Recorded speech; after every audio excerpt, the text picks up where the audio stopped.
What's up, everybody? Welcome back to Boots, Banter, and Beyond, the stories of Irreverent Warriors, the show where stories about how humor and camaraderie have changed lives for better. I'm your host, as always, Eric Schessel. Tonight, we are joined by Mike and Stephanie from IW Crystal Coast. Welcome to the show. How are you guys doing this evening? We're doing all right. Yeah, we're here. We're here, ready for next weekend. Outstanding. All right. Been a So long week next week, but we're ready. good. Before we get into your Silkies hike, and we're going to start with Mike. Mike, tell us a little bit about who you are outside of the whole IW thing, right? So we want to know the man behind the IW side. So give us a rundown of you non-IW.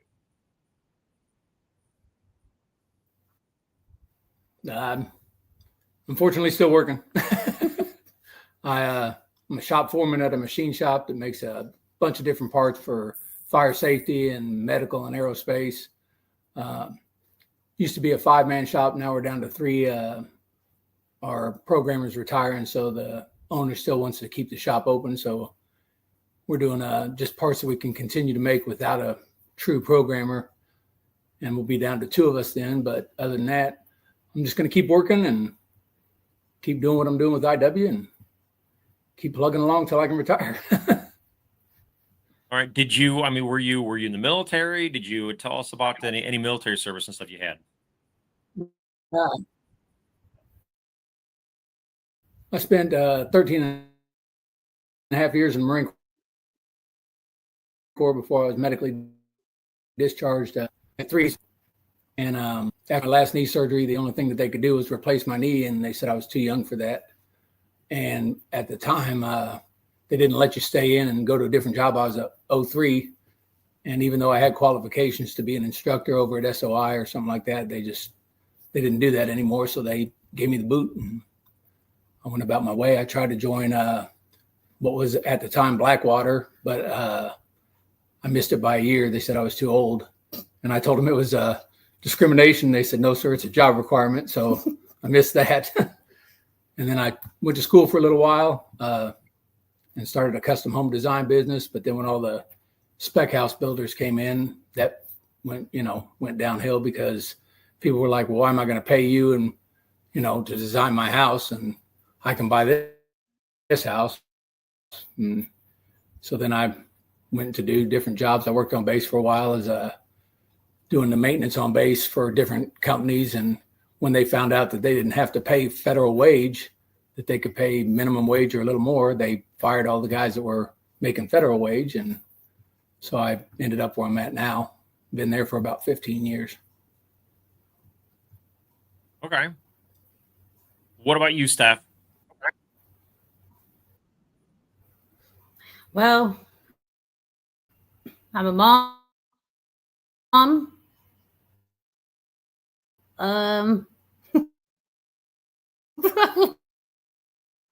What do I do if I'm not doing IW stuff? Usually it's on the beach. I'm a homebody. I like to be home, so it's less people-y. I don't have to deal with anybody. I used to not be this way though. I used to be like really outgoing, and I was always here, there, and everywhere. Always volunteered at the kids' schools when they were in elementary school, and Jacksonville Commons middle school cheerleading, and when our oldest was a cheerleader. But I guess I've just gotten to that point where my people are IW people, and that's how it is. It is, and I don't want to be around really anybody else. Like, I don't want to go to the bars. I don't want to mingle with people. I'm like, I guess that's the only way to put it. I don't know. Home is comfort, home is peace, and there's no drama. So, and there honestly there's really no drama in IW either. So, not that we see, anyways. So, it's nice. Yeah. I kind of agree with that. I think. Go ahead. No, I was going to say, so keeping on with that while Steph is talking. Talk to us about how you found out about IW, how you discovered Irreverent Warriors. 2017. I think it was Bea Gross, if I'm not mistaken. I'm almost sure it's Bea. She had mentioned a hike for Jacksonville, and that was April of 2017. And I thought it seemed like a pretty cool idea, and why not? So yeah, 2017 Jacksonville. Crystal is still the badass that she is now. So then I didn't come back until 2020, and 2020 was a struggle year for everybody, but I was really mentally not okay, and the VA did nothing for me. And I know that sucks to say that, but I'm sure they've made leaps and bounds since then, but they didn't then. And I was going through pictures while crying. I'm scrolling through my phone, and I found IW pictures from the 2017 hike, and I was like, I wonder if it's still around. Put it on Facebook, saw it, made a post. Matt Reeves, well, a whole bunch of people reached out, but Reeves is the one that kind of was like, give me your number. And then he's like, what are you doing this weekend? I was like, well, I'll probably be dead. So, I mean, honestly, what's going on? And he said there was a hike in Savannah, and he picked me up in a white minivan and he was taking me to Savannah for a hike. And along the way, like, we picked up a couple other people. I think we picked Shandy up and Cassie, who was a volunteer, a homeless veteran. We picked him up, and hey, it's Reeves. He's got the white van. So I just became hooked, and him and Kyle kind of let me help out with Wilmington.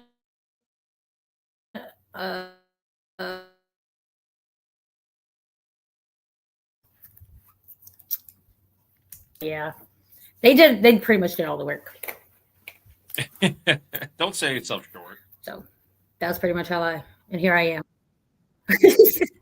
Yeah, here I am, still here.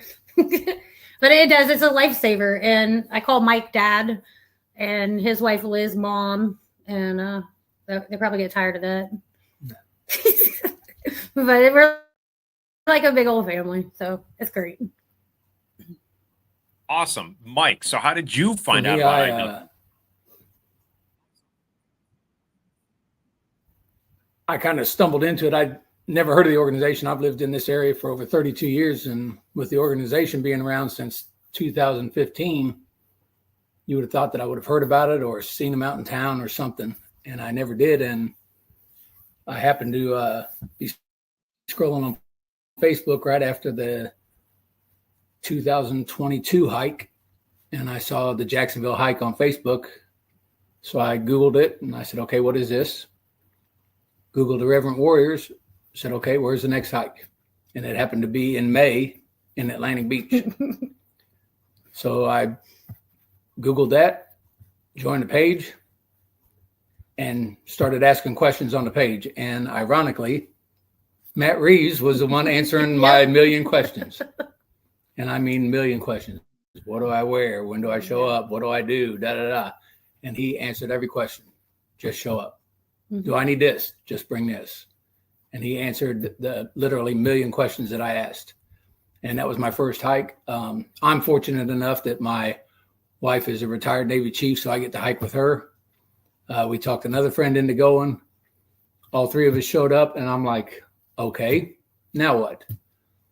We got done with that hike, even though it was about 112-degree heat index that day, and it was about 12 miles. It didn't matter. It was such a rush. I was like, when's the next one? Where are we going? What are we doing?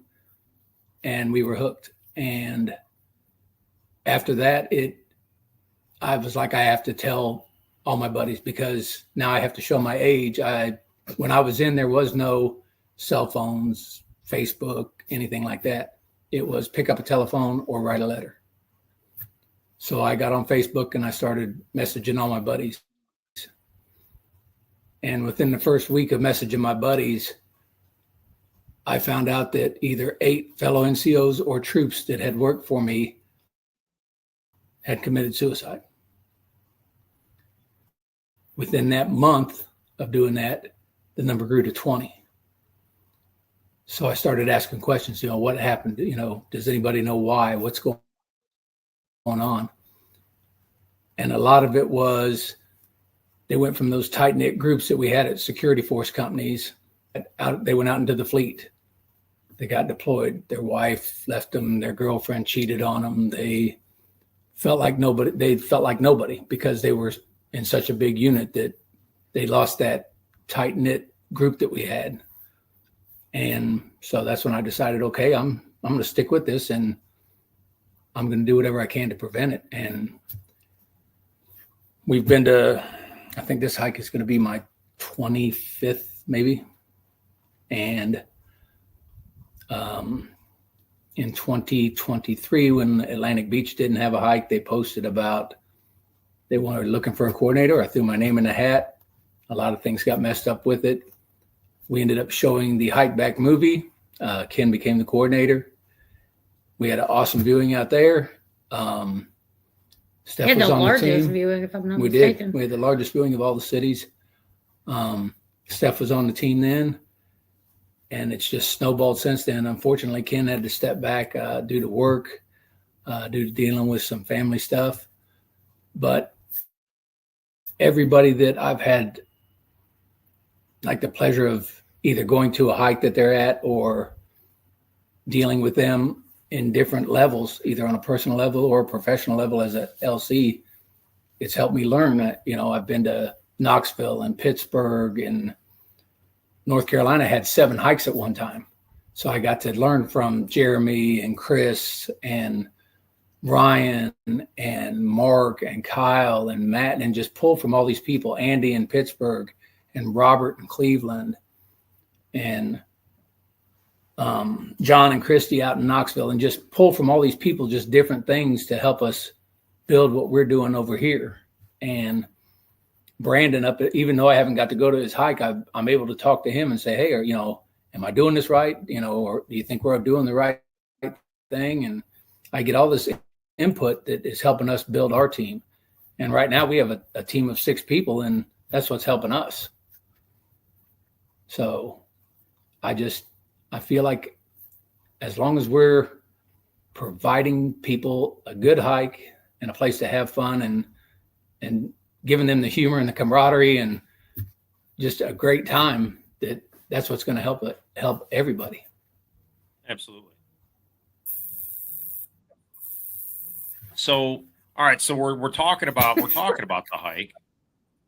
All right. So then we bring up the hike poster. So for everybody that is watching this episode, make sure you guys, I'm maybe not pointing the right direction. There you go. So it's up there in the corner. You got the QR codes, right, for registration and the Facebook page. So make sure that if you guys are in the Crystal Coast area, even if you're not, you ain't got shit else to do, get on these QR codes and come out to the Crystal Coast hike that is coming up on the 18th. So, all right. So before we really dive into some juice about the hike, talk to us about the importance or the significance of the logo, right? So you got the boat and you've got the Marlin.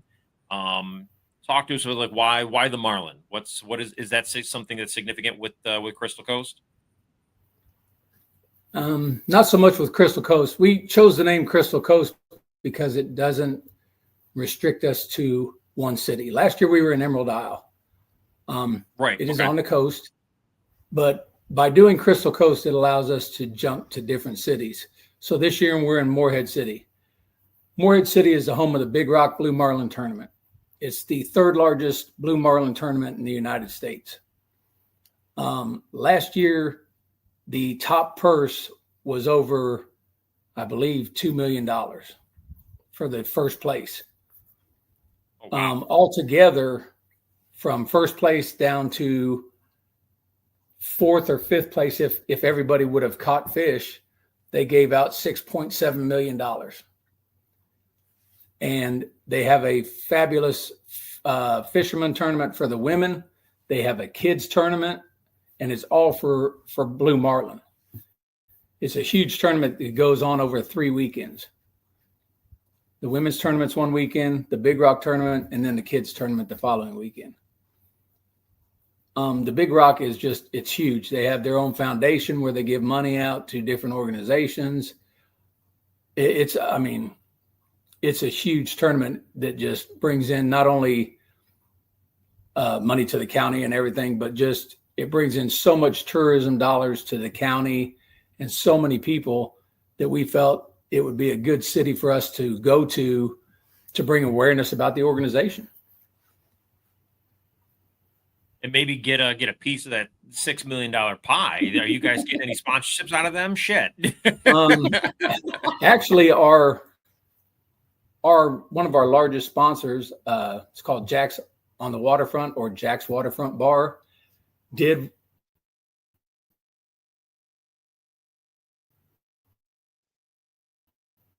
what they told us was a poker run.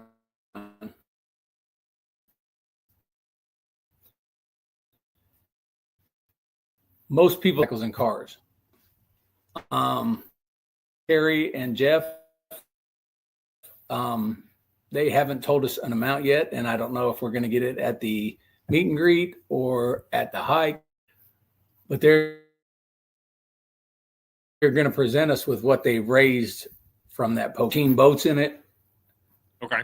They didn't even tell us they were doing it until their manager contacted me and said, "Oh, we're doing a poker run on September the 3rd, which was our hike recon." So we were kind of jumping through hoops to get somebody over there to represent us while we were doing our hike recon. So that was kind of unique, but it was, they have been awesome about supporting us. So hopefully when people see our shirts, I think we either have 13 or 16 sponsors on the back of our shirts. And those sponsors all have either donated by check or in-kind donations, a minimum of $1,000. So we've definitely had some sponsors step up in different ways. Hell yeah. Now, so just by the sound of it, I'm gonna ask anyway because I want to know, how has Morehead City been to Irreverent Warriors, right? So you guys were in Emerald Isle last year, and now you guys are in Morehead. Are these areas, are these locations, are they, I guess, how do they treat the veteran community? And you guys, when you guys go out to do events and seek sponsorships or try to get set up get-togethers and stuff like that, like how are they accepting you guys? Oh, they're very welcoming. We've been part of the Carteret Chamber of Commerce, and we're part of the Military Affairs Committee, and they've given us so much support. And then obviously the community, like especially when they see us out and about, you know, they're excited about the hike. They have questions. We give flyers, you know, ask, you know, what they can do or how they can volunteer. They're very, very supportive. And with it being such a tourist location, it makes it kind of even better because a lot of people that come down, a lot of them are veterans. So, well, around this area, everybody's pretty much active duty or veteran. So I think they're great. I haven't had any problems with them. We haven't ran across anybody that doesn't. The biggest question we get is the first thing that pops into their head is wounded warriors. And we're like, no, we're Irreverent Warriors. It's two totally different things. And when we start explaining, we prevent veteran suicide. Wounded warriors is for people that were wounded in combat. And then they start noticing the difference. And we show them the Silkies hike. And we tell them, we do have people that come to the hikes that are in wheelchairs or are on scooters or whatever. Because we don't just, and we tell them we want them to come. And when we go set up an event, at the event, we have a TV and a speaker that we play video clips on of different hikes so that people can see what we do. And that way they have an idea of what we're about. And they get really excited too. They do. And then it makes more sense to them. Right. Well, that's good. Yeah. Well, so what do you guys have? What can you give us as far as what you guys have planned this year, right? Because you just said that you guys had done you were doing your hike recon. on the 3rd of September. So, we're a little over a month from that at this point. So what tidbits can you give us for the hike to entice people to register last minute and get their butts down there to Crystal Coast? Give it to them, Dad. I don't want to do spoilers. Like last year, we ended up having a foam party. Like as soon as we came back, we walked to the finish. We had the foam machine with all the bubbles and stuff, and like everybody was having a freaking blast in it. And the service dogs were loving it, and it was, I don't know, it was so fun. I'm just a big kid, anyways, but it made everybody feel like a big kid. This year, our problem where we're at is we're dealing with the city, and the city has a lot of ordinances and regulations and things like that.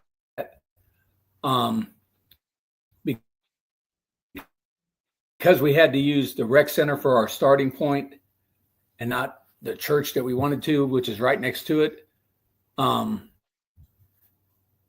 There's so many stipulations with the rec center that they actually don't have any outside power, so we have to bring a generator to power everything. They don't have an outside water hose, so that limited to some things we can do. So if anybody hasn't seen the this month's video from headquarters with dealing with the cold plunges, we're going to go ahead and say it, for the people that want to experience that, we're going to make that available to them. Not both tanks, but one tank will have the ice in it for them if they want to try it. And then we're going to have one with the temperature that comes out of the fire hydrant, just regular, so that they can see if they want to try it. We want people to experience it. So we're going to have a plunge tank for people to try. And it'll be big enough to hold 2 people. So if they want to get in with somebody so that they're not scared. We're also firm believers, though, that because we don't know how people are going to react, we do already have a no kidding MD doctor is on our volunteer staff, and we do have paramedics that are going to be there with us so that we don't have to worry about anything happening to anybody. But that's what we're going to do at the end. We're also, during the meet and greet and the hike day itself, we're selling tickets to raffle off some pretty cool items. We're going to show those tonight. So if anybody's wondering what we're going to do, they can come and show, look at it and when we do our live raffle tonight, so that they can see what that is. But those will be available on hike day, and I'll get those if Steph wants to keep talking about what else is going on. Oh, I don't, what? Like how he just abandoned you. Thanks, Dad. Well, again, with Jack's on the waterfront being one of our sponsors, they donated some cornhole boards for us to. Oh, nice. I thought I was going to have to go on and get the cornhole boards. And those are going to be, tickets are going to be $1 a piece. They can buy as many as they want. Another item is a handmade wine rack. The wine and glasses do come with it. You probably can't see them. Ooh, Yeah, fancy. Okay. And I want that one. then another gentleman took our logo and laser etched. Uh-oh. What happened? So you guys started to kind of cut in and out a little bit. And then you guys froze.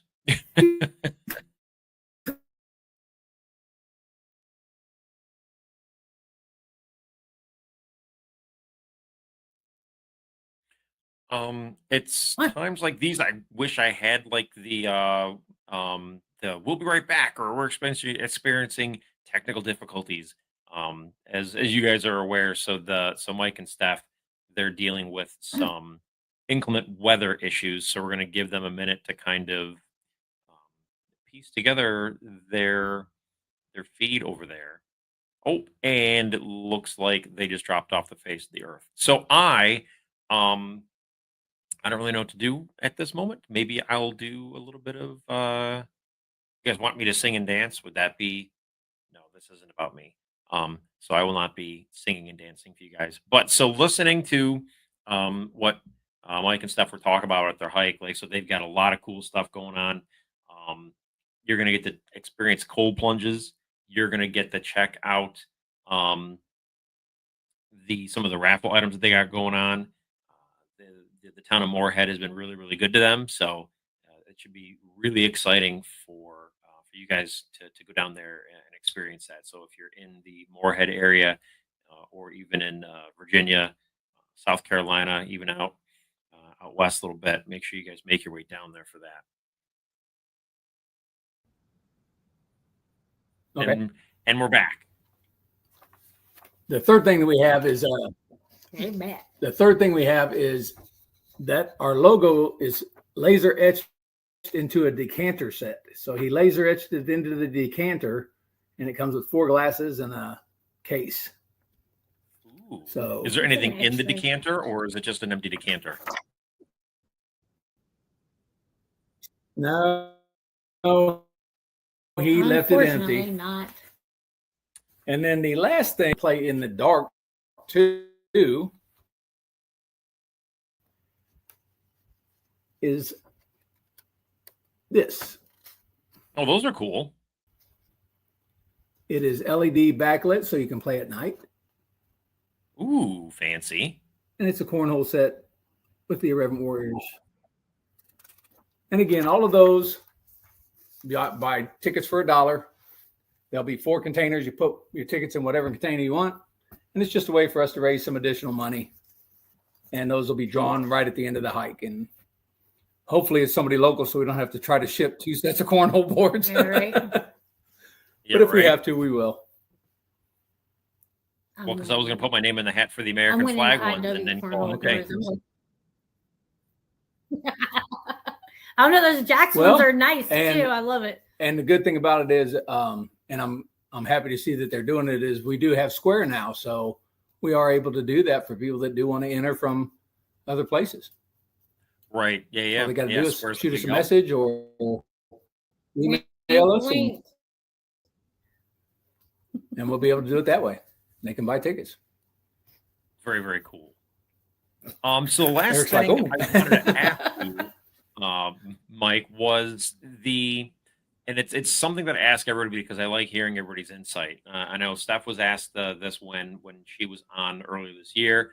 If you came across a veteran who had not heard of Irreverent Warriors or has heard of Irreverent Warriors but hasn't pulled the trigger and come out to any of our events yet, what do you tell them? How do you lure them in?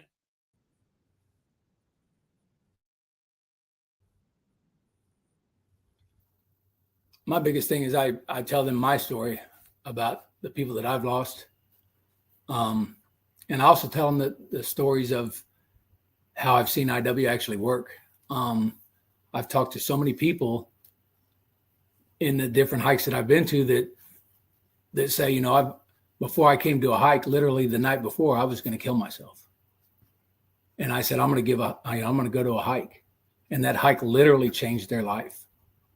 And that's the biggest thing, is when you step into a hike environment, you don't realize how much you missed what's there. I have met so many people that if I wouldn't have came to IW, I probably would have never met in my life. People that I probably would have never talked to outside of just regular life. But within IW, I've met people that I'm proud to say are my friends, are my family, people that I normally probably wouldn't talk to passing on the street. People that know my son, Pete. He's kind of off the chain, and to know his story and to talk to him.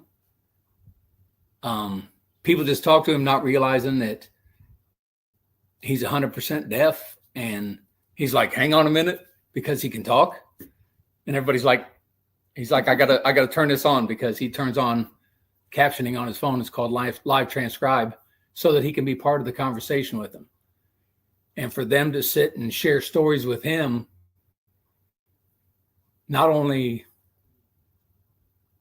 lets me know that they're comfortable enough with him to share their stories, but it shows him that they trust him that much and that they appreciate everything that he's been through in his life. So they kind of have a common ground, even though he was never in the military. They know that he's been through some shit too. And he's able to understand them. So that, to me, I kind of share those stories that just because somebody maybe hasn't been through what you've been through, maybe they've been through something just as bad. And, if you come out to one of these hikes, you never know how much it's going to help you, or you may help somebody else just by coming to a hike. Absolutely. Yeah, absolutely. Bring your ass out to a hike. And the best thing about that is I always tell people, what else you got going on anyway? You ain't got shit else to do. Bring your ass. Let's go. Yeah. Pretty much. Yeah.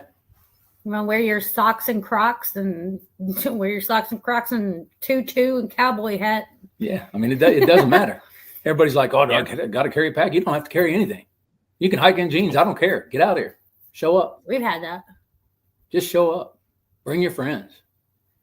Literally, we've had random people on the streets like that were veterans just hop in like, but I mean, what are you going to do? But I mean, that's the biggest thing is that if they just get out and try it, if it's for you, great. If it's not, that's fine. But you don't know unless you try it. Yeah. Yep. And every person that I've seen come out usually comes back. Oh, yeah. And if they don't, then okay, it's not for you. But even if they don't come back, they still talk about it. That's what I have noticed. Even if they don't come back, they still talk about the time that they had. So it made an impact on them anyway. Absolutely. That's because deep down inside their souls, they really want to come back. They really want to come back. They do. And if they deny it, they're wrong. Yeah, exactly. They do. Well, exactly. I think, like, come on, bring your skinny little ass, man. Yeah, tell them. Bring your ass. What else you got going on? Nothing. Exactly. And bring your wife too. She can volunteer. Yeah, and that's what I tell them. Well, I don't know if my wife will let me. She can volunteer. Yeah. Who's going to watch the kids? Grandma. I've yet to come across someone who said, I don't know if my wife would let me go or something like that. But at that point, it's one of those, well, let me go talk to your wife. Let me go tell her how important this is for you. Right. Because usually they just might not understand. Like it might sound, because Irreverent Warriors, like when you talk to people about the Silkies hikes, before you really get into the meat and potatoes of the mission of our organization, which is super deep and super important, all civilians see and hear about is us parading around and basically in nothing more than our underpants, and drinking and acting a fool. Right. That's the reputation that Irreverent Warriors has in some people's eyes, unfortunately. But if you go and you talk to these significant others, whether the husbands or wives for their veterans, and say, look, this is different. This is life-changing. This is a movement where we are gathering his brothers and sisters or her brothers and sisters to help them heal and help them get out of their shell and then let them just be.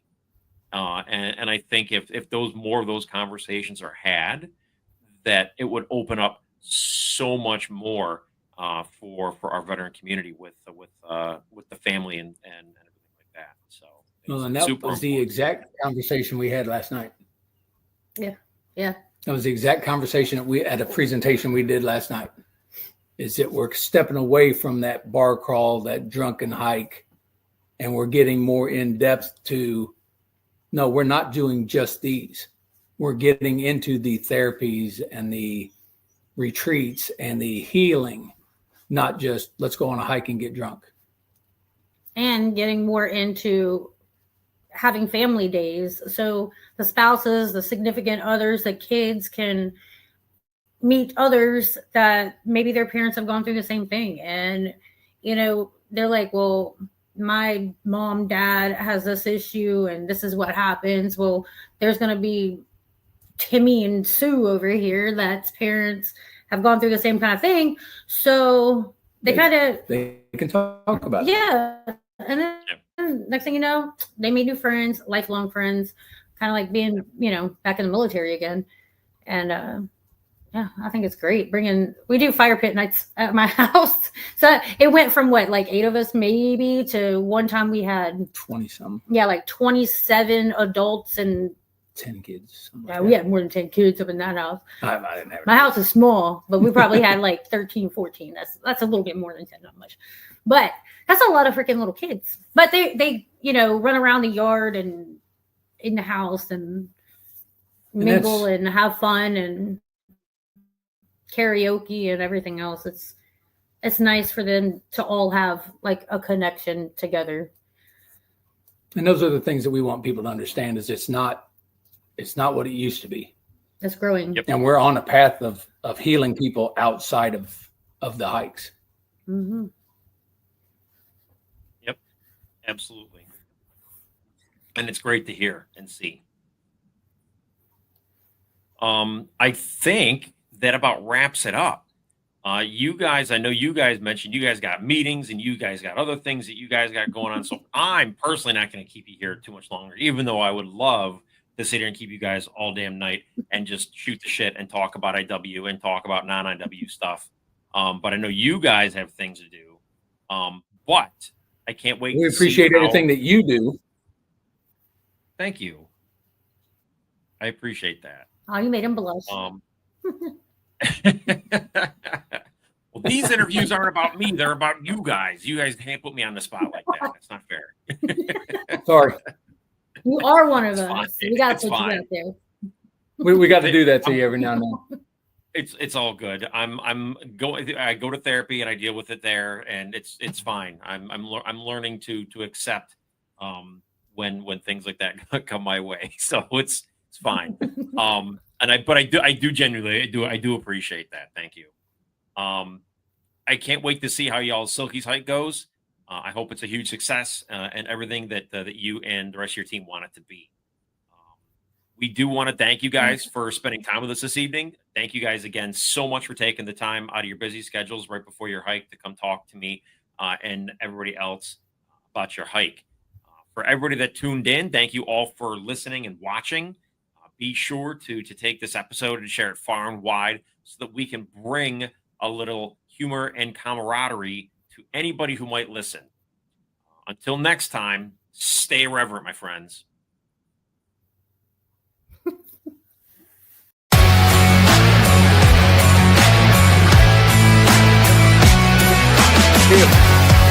You done